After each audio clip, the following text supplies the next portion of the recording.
ahatari hake iyo tuvuze Burundi twakumva inka, imirima, kumbure n'ibindi bikorwa byakogwa.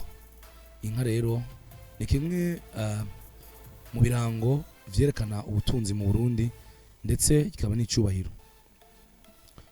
Ubutirimutse ku nka yasa n'ubutirimutse ku muntu kuko inka yakora byose. Inka yarakumugeni, inka yararibwa, inka yaranyobwa, inka yarakana ingoma. Inka ni icubahiro ku muryango.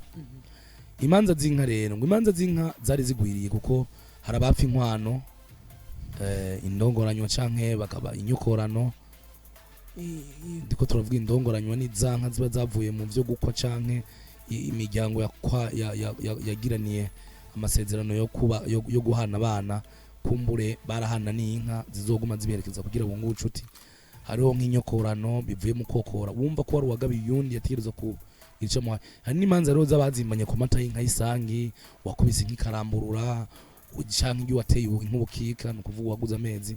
Mugabo rero rwari ruhambaye muri zose rwari ubwo ugwacibwa igisuma c'inka. Ubwo nago rero ngo ufashe yivye inka, yari inka 8 zigahabwa nyene inka, hama gatanga rero n'ingorore. Ingorore rero yabari inka ihabwa abatware kugira umuntu ashobore guhanwa nk'amande uno musi niko twovuga. Uyu rero niwe yarafise umuryango canke abagenzi bamuvugira, nayabuza bamugwanira hoho, yaranyagwa akanyagura ukomba amazi inka zose n'urugo, no kuvuga bakunyaza urugo baba bakwangaje. Iyo bataca tunze naho rero ntagira bamurihira, yarabambwa mu gahinga. Ari rero nuwo batekera mu bihunda bakamuturira bakamuhera mu mugongo akagenda raka.